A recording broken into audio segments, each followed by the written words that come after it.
The idea I'm going to discuss this evening is the idea that our minds are much more extensive than our brains. They stretch out far beyond the surface of our bodies.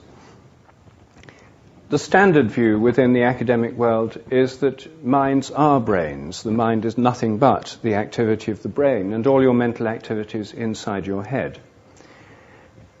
I'm going to suggest that our minds stretch out beyond our brains through fields, and these fields are a variety of what I call morphic fields, organizing fields that are involved in all forms of life.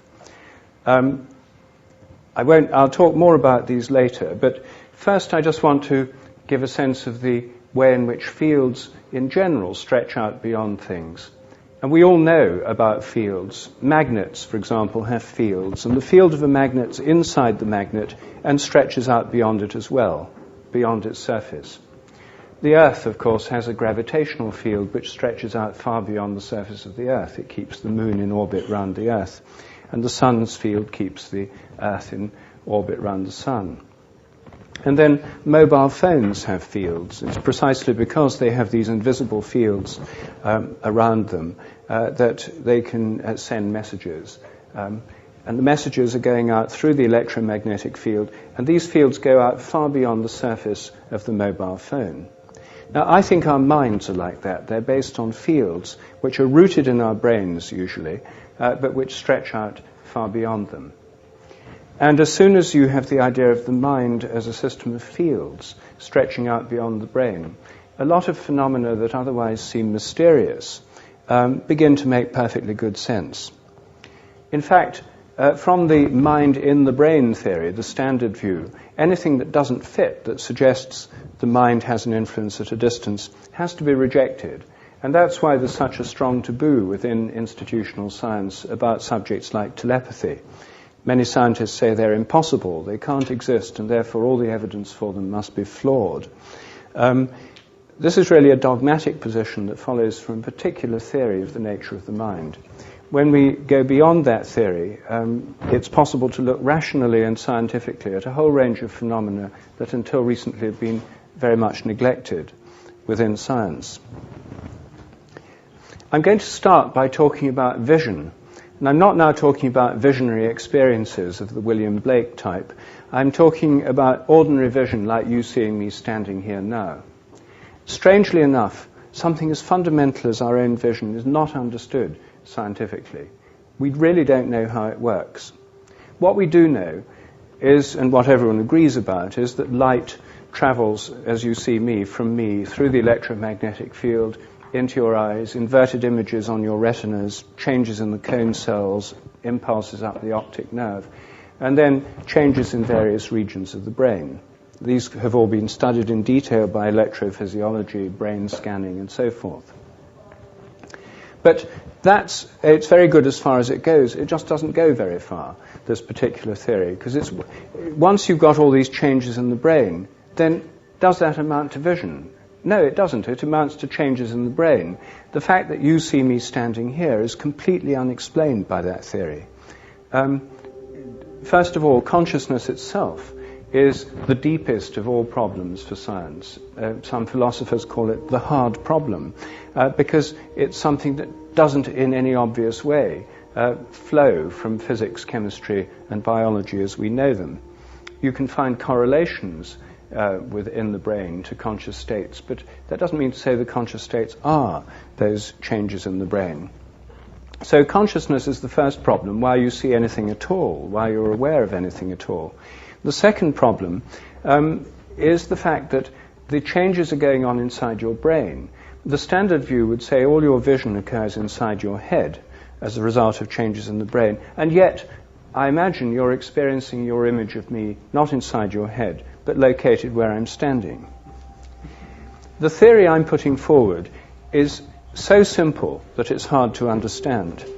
And that is that your image of me is located right here. It's an image in your mind, constructed and interpreted by your mind, but it's not inside your brain. It's outside your brain. It's where I'm standing. And your image of this room is where it seems to be. And if you look outside, you can't see the stars because it's raining, but if you could see the stars, then your image of the star would be where it seems to be. What I'm suggesting is that vision's a two-way process. Light comes in, changes happen in the brain, and the images are projected out to the place where the objects actually are. Of course, they can sometimes be projected to places where things are not, in which case you have an illusion or a hallucination. But luckily, most of the time, that doesn't happen. If it did, most of us wouldn't have got here this evening, because if you didn't see cars and people where they actually are, you'd be bumping into things all the time. You wouldn't survive for very long. So natural selection has ensured that this projection process is, in fact, normally extremely accurate and corresponds very closely to where things are located. So, in a sense, what I'm saying is our minds reach out to touch what we're looking at. The images are out there as they seem to be, not inside the head. The conventional position leads to very peculiar paradoxes, one of which has recently been pointed out by a philosopher, which is that when you look at the sky, the conventional view is that all your images are inside your brain, like a kind of virtual reality display. So when you look at the sky, your image of the sky is inside your brain, like all other images, which means that your skull must be beyond the sky. And when you look at the sky on a nice sunny day, and there's this big blue sky, or the stars at night, it's an amazing thought that the official theory says your skull's beyond the sky. Most people think their skull's where it seems to be, and that's what I'm suggesting. I'm suggesting your image of the sky is actually where it seems to be, outside your skull. But it's amazing that in this day and age, in the 21st century, this issue is completely open and unresolved. Many philosophers have supported the idea that vision's a two-way process. This is not an original theory of mine. It's a very old theory. Plato supported it. Euclid supported it. Most medieval philosophers thought in terms of a two-way vision process. More recent philosophers like Henri Bergson, the French philosopher, and Bertrand Russell have thought it was a two-way process. And the studies on developmental psychology by Jean Piaget, the developmental psychologist, have shown that most children believe vision's a two-way process. Until the age of about 10, as Piaget says, the average child believes vision involves this two-way process, an outward projection of images. But after the age of 10 or 11, the average child learns the correct view, which is that thoughts and images are invisible things located inside the head. So probably all of us believed in this two-way theory when we were young, although we probably wouldn't have explicitly said it. We might have done if we'd been asked the right questions. So there's nothing very new about this theory. But the question is it true? How can we test it? I'm talking not about philosophy, but about science. So if this is a scientific idea, then what can you actually do to test it? Well, it turns out that you can test it.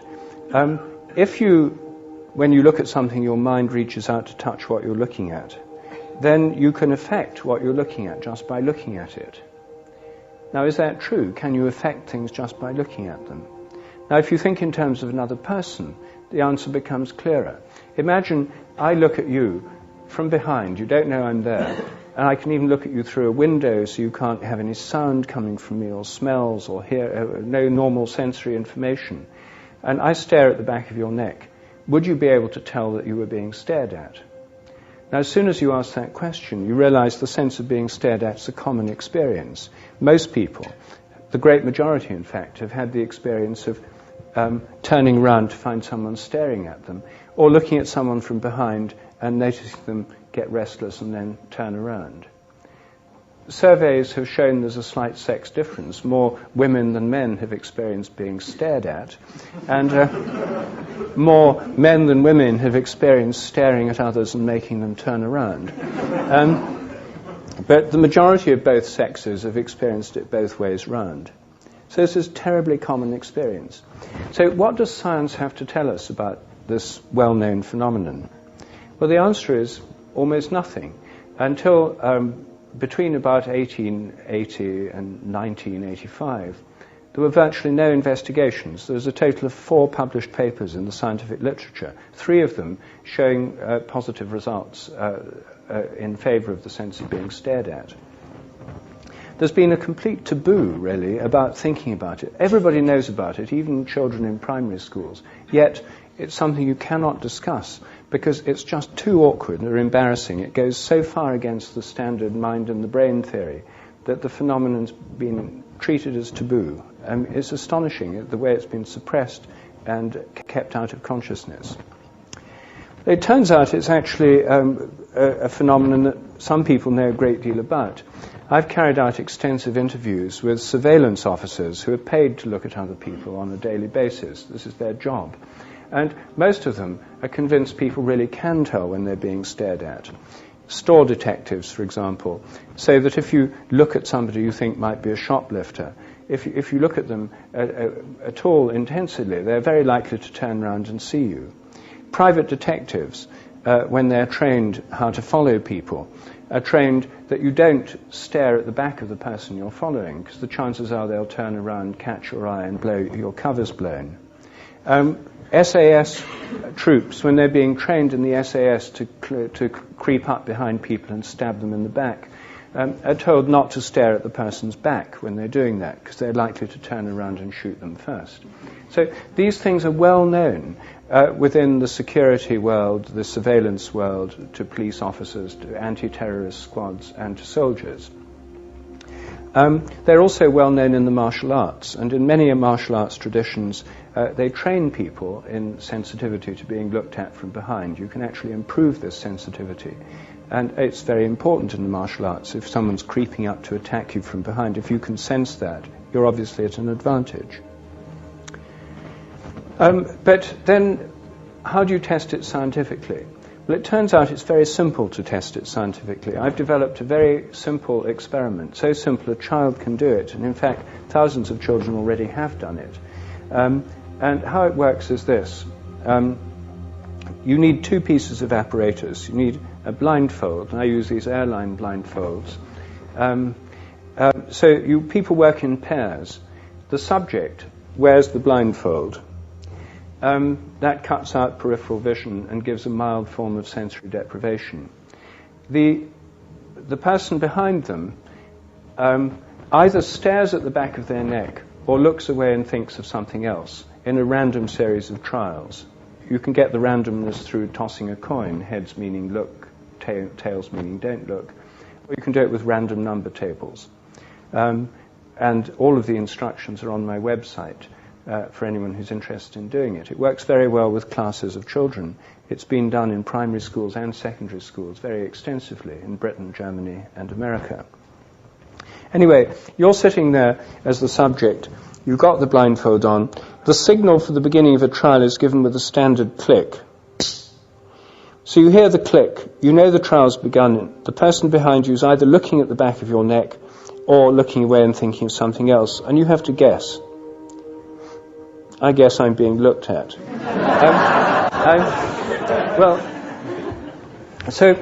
Usually people do best if they guess quickly, within 5 seconds or so. The more you think about it, the less well you do. The mind, the thought processes of the mind interfere with this. It's a basic sensory ability. In these tests, just taking anybody, if we did it in this room today with pairs of people, I could predict pretty precisely what the result would be. Unless this is a very unusual group, well, probably it is, but unless it's very, very unusual, what would happen is that in the looking trials, about 60% of the guesses would be correct, compared with 50% expected by chance. And this is a very consistent pattern we get over and over again. This becomes very significant statistically when you have thousands and thousands of trials, which there have in fact been. This has also been running for the last 6 years in the Science Museum in Amsterdam. One of the most popular exhibits there is a computerized version of this experiment, which 19,000 people have done now. And the overall results are astronomically significant statistically. This seems to be a real phenomenon. There's now a very large weight of evidence that this is indeed for real. So the sense of being stared at really does seem to happen. Oddly enough, it even happens through closed-circuit television, where people are not stared at directly, but only their image on a TV screen is stared at. This is something that's well known to people in the security industry. As you probably know, there are thousands, millions actually, of closed-circuit television cameras. In Britain, we have more per capita than anywhere else in the world. They're in shopping centres, streets, office blocks, hospitals, and so forth.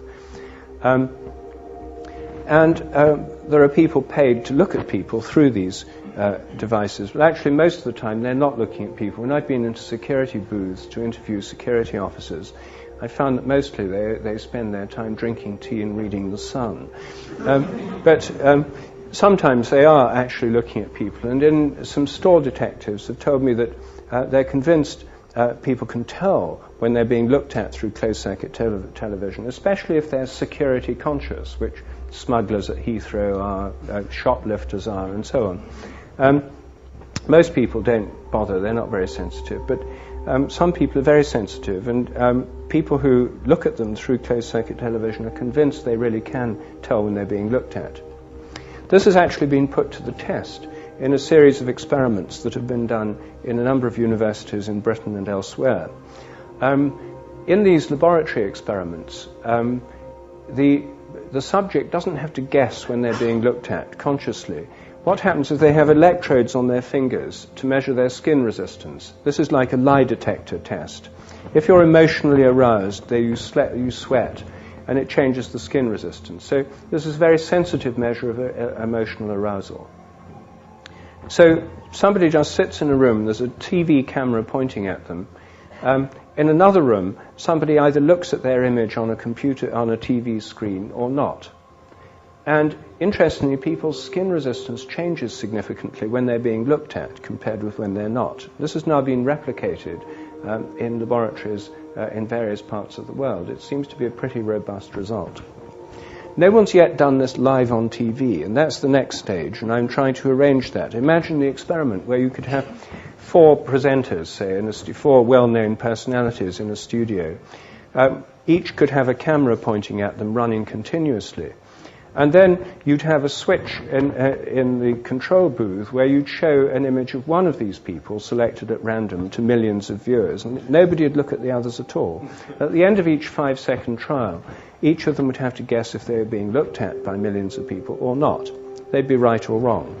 And in a few minutes, you could build up enough trials to get a statistically significant result, one way or the other, if they can tell or if they can't tell when they're being looked at.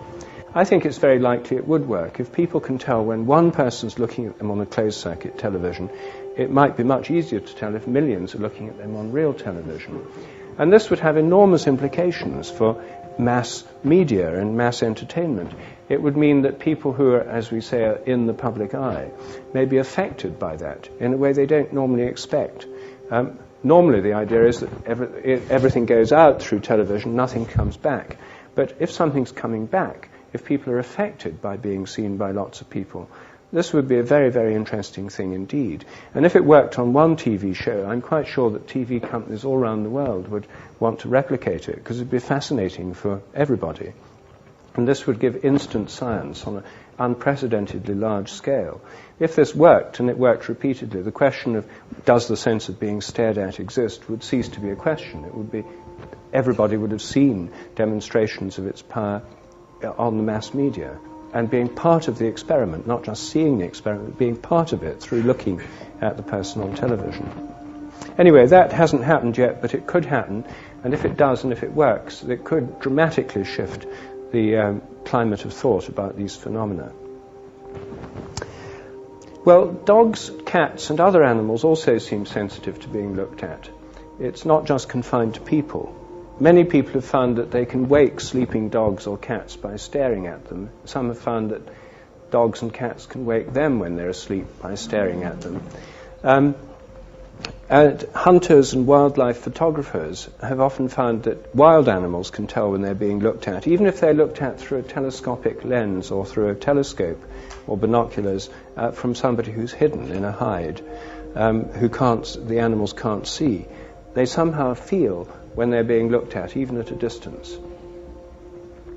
I think, in fact, the sense of being stared at is a very fundamental biological ability, and I think it probably evolved a very long time ago, and is probably most important in predator-prey contexts. If prey animals can tell when predators are looking at them and escape, then they'd obviously survive better than if they couldn't tell. There'd be a strong natural selection working in favor of this sensitivity.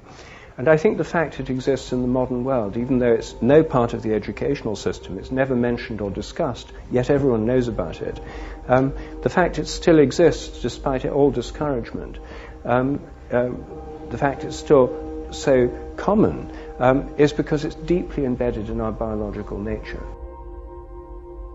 The fact it's still so common is because it's deeply embedded in our biological nature. This also, I think, helps to explain an enormous folklore about the power of the gaze, which is found all around the world. In many parts of the world, it's believed that you can affect people or animals or things by the way you look at them. And it's believed if you look at things with anger, or most especially envy, then you can blight or harm what you look on. And this is called the evil eye. And there's a great deal of belief about this in Greece, Turkey, the Arab country, India, North Africa. In fact, in many parts of the world, there are very strong folk beliefs in the evil eye, and people wear amulets. In Greece, they have those little blue eyes, and Turkey. Amulets or prayers. The Greek Orthodox Church has special prayers for freeing people from the malign effects of the evil eye. There's a verse in the Quran about it. Many Muslims wear little scrolls to protect them. So this is a terribly widespread belief, and I think that it's in the predator-prey context, it makes quite good sense as to why people should feel that. Whether the evil eye really does have a bad effect, I don't know, because no one's done the experiments, but the sense of being stared at certainly seems to exist and shows there can be an influence of looks. So all this, you see, makes good sense if, when we look at things, the images are projected out through what I call morphic fields, more specifically in this case perceptual fields, the fields of perception, which link the observer to what's observed and connect them together, and with these measurable effects. So my first point is that even in ordinary vision, our minds are not confined to the insides of our heads. The images are outside us where they seem to be, and looking at them can actually influence the thing that we look at. I've recently got interested in a new aspect of this, and it's only in the last 2 or 3 months. This is a new phenomenon I've been studying and doing experiments on. And that's not when you're being looked at yourself, but what if 2 people are looking at the same thing?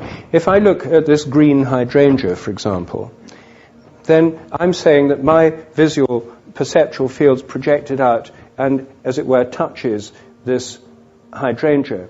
Now, if you look at the same green hydrangea, then your perceptual field touches it too, and they might interact. There might be an effect of joint attention. Through joint attention to the same object, there could be an actual interaction of our fields. So then the question is, can you tell if somebody else is looking at the same thing you're looking at? Now, I call this, when I thought about it in real life, I realized that my own experience of this was what I call the Evening Standard phenomenon. If you're in the tube at rush hour and you read somebody's Evening Standard over their shoulder, very often they turn around and look rather aggressively at you, as if you've invaded their space. How many people here have had that kind of experience? Well, that's most people. That's fascinating. I've never actually asked before in any large number of people. Well, I was discussing this with a skeptical friend last week, Nicholas Humphrey, who's a tremendous skeptic about all these kinds of things. I expected he'd just say, oh, this is rubbish, like your other ideas. But actually, what he said really surprised me. He said that in child development studies, joint attention is one of the really hot topics. Children from about the age of 1 need to look at the same things as their parents.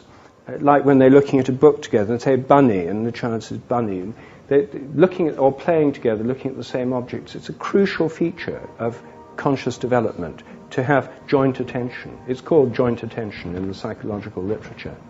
And the only people who don't have this are people who are autistic. who just aren't able to form that common bond of attention.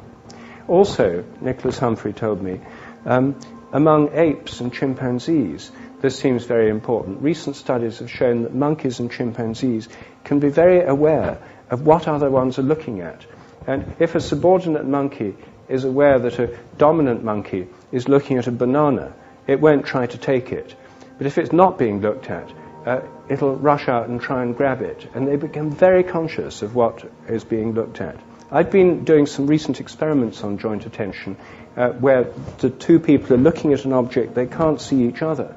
And one of them's looking at it or not looking in a random sequence. Can the other tell when it's being looked at? They've given surprisingly positive and clear results. And it's amazing that a simple phenomenon like this is totally uninvestigated in the 21st century. As far as I know, these are the first experiments ever done, just over the last 2 or 3 months.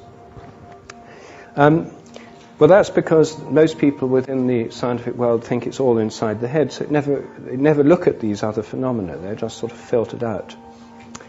Anyway, all of these things can be investigated experimentally. Another aspect of the extended mind is the way that we're linked to other members of the social group, and this leads to phenomena of telepathy. All social animals need to coordinate their behavior in relation to other members of the group. Flocks of birds, for example, flocks of starlings, when they turn together, the whole flock can turn extremely rapidly without the birds bumping into each other. How do they know when the others are going to turn, where they're going to turn? It happens too quickly to explain just in terms of normal visual information, looking at the neighbors and responding to them. The best and most up-to-date computer models of this treat the whole flock as a field.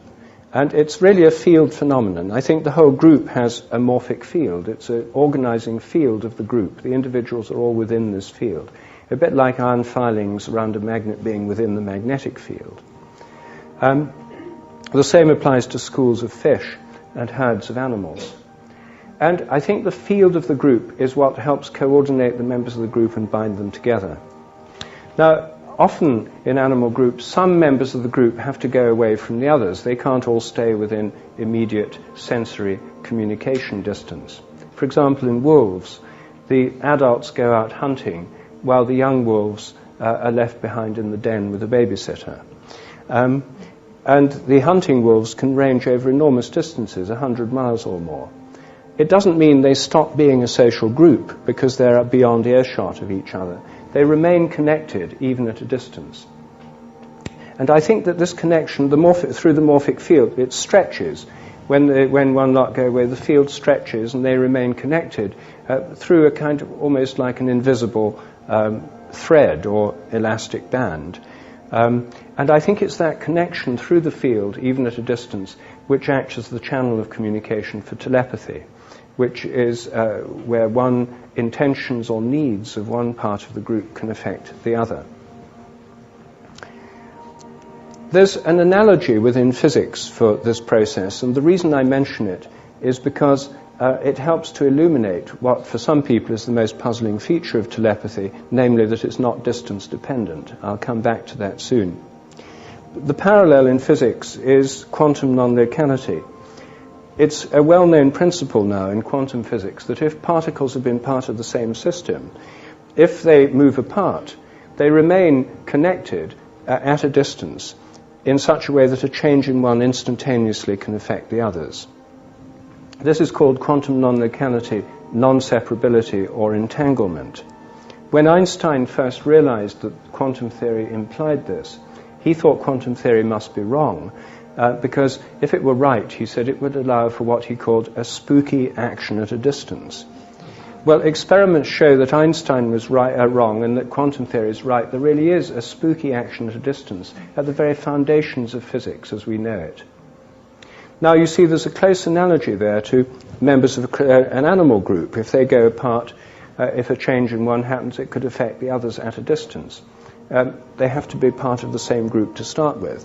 And I think this is the closest analogy in physics to telepathic phenomena. what's interesting in this parallel is that quantum non-locality doesn't fall off with distance. It works just as well over a centimetre as over a mile or 100 miles. And that's actually true with telepathy. Some people say telepathy can't exist because if it does, it would have to fall off with distance like most physical phenomena. But actually, the most relevant and analogous physical phenomenon doesn't fall off with distance.